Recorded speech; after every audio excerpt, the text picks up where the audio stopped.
जय माही की मेरे प्रिय वृषभ राशि के साथियों। क्या आप तैयार हैं राजयोग के लिए? जी हाँ, आपका राजयोग शुरू होने वाला है। हरिओम साथियों, आपका हार्दिक अभिनंदन आपके अपने ज्ञान दर्शन यूट्यूब चैनल में। और मैं हूं आपकी आचार्य रितु। आज की वीडियो बहुत खास होने वाली है क्योंकि 15 अप्रैल से ब्रह्मांड के राजा सूर्यदेव अपनी उच्च राशि मेष में प्रवेश कर रही हैं। शास्त्रों में कहा गया है, उदयन ही सिद्ध्यंति कार्याणि मनोरथे। अर्थात जैसे सूर्य के उदय होते ही अंधकार मिट जाता है, वैसे ही सही कर्म और ग्रहों की शुभ स्थिति से सोई हुई किस्मत जाग उठती है। वृषभ राशि वालों, सूर्य का यह गोचर आपके 12वें भाव में हो रहा है। यह समय भागदौड़ का नहीं, बल्कि ठहर ठहर कर अपनी आत्मा को पहचानने का है। क्या यह गोचर आपके खर्च बढ़ाएगा या आपको मानसिक शांति और सफलता की नई ऊंचाइयों पर ले जाएगा? हो रही है एक राजयोग की शुरुआत। जी हाँ, आइए विस्तार से जानते हैं, तो वीडियो के अंत तक बने रहे। चैनल पर पहली बार आए तो अपने ज्ञान दर्शन यूट्यूब चैनल की फैमिली का हिस्सा बन जाइए।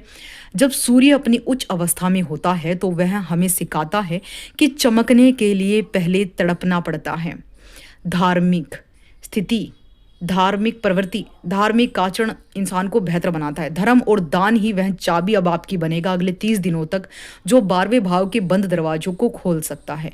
इस महीने आपका हाथ देने वाला होना चाहिए, रुकने वाला नहीं। जी हाँ, ग्रह केवल संकेत देते हैं, लेकिन उन संकेतों को सफलता में बदलना आपके संकल्प पर निर्भर करता है। और वृषभ राशि जितनी ईमानदार और धैर्यवान राशि अन्य कोई हो ही नहीं सकती। वृषभ राशि के लोगों के लिए सूर्य अगले 30 दिनों तक ये गोचर आपके 12वें भाव में होगा। ऐसे में आप जो भी प्रयास करेंगे उन सभी में आपको बड़ी बड़ी उपलब्धियां मिल जाएंगी। जी हाँ, 12वां भाव खर्च का, विदेश का और व्यय का और नींद का है। साथ ही आपको खुद के अंदर एक आंतरिक परिवर्तन महसूस होगा। इस दौरान आप देखेंगे कि आपके अंदर कुछ नए परिवर्तन हो रहे हैं। इस समय आपको अपनी गति धीमी करने, पिछले अनुभव से अच्छा लाभ मिल सकता है। आप इस दौरान दान पुण्य के अधिक कार्य करेंगे। आपको जीवन में शांति और स्पष्टता महसूस होगी। जी हाँ, ये आपका नहीं बल्कि ये ग्रहों के बदलने का समय है। वृषभ राशि के लिए सूर्य का प्रभाव 12वें भाव में। 12वां भाव आप सभी जानते हैं खर्च, विदेश, मोक्ष का भाव होता है। परिणाम ये होगा कि 12वां भाव सूर्य के लिए थोड़ा चुनौतीपूर्ण होता है। यहाँ सूर्य दिग्बल खो देते हैं, लेकिन यहाँ पर उच्च के हैं, ये आपके लिए राहत की बात है, जिससे आंखों की समस्या, अनिद्रा हो सकती है, बेचैनी, नींद ना आना। हालांकि जो लोग विदेश से जुड़े काम करते हैं या अध्यात्म में रुचि रखते हैं, उनके लिए समय उपलब्धियों लेकर आया है। जैसे कि इमेज में भी लिखा है, आपको आंतरिक शांति महसूस होगी। देखिए, वृषभ लग्न के लिए सूर्य चौथे भाव के स्वामी होते हैं। तकनीक रूप से सूर्य यहाँ शुभ और योग कारक की भूमिका निभाते हैं, क्योंकि वे सुख और संपत्ति के स्वामी हैं। लेकिन 12वें भाव में बैठने के कारण उनके शुभ फल पाने के लिए आपको शांति और दान का सहारा अगले 30 दिनों तक लेना होगा।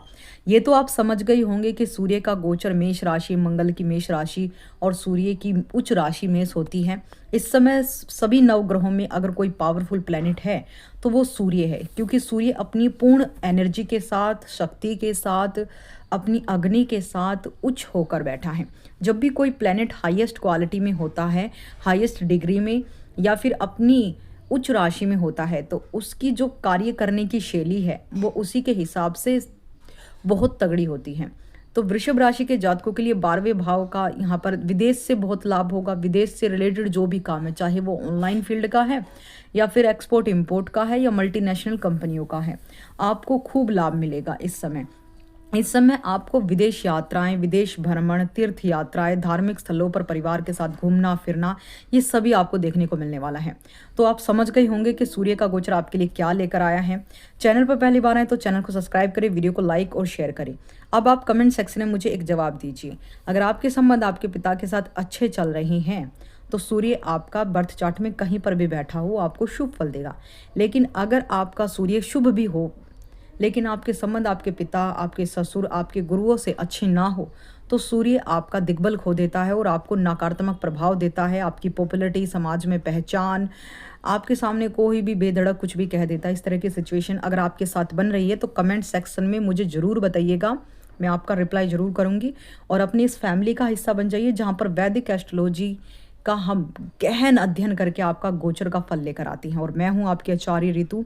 मिलते अगले महागोचर में, तब तक खुश रहिए, सुखी रहिए। जय माता दी।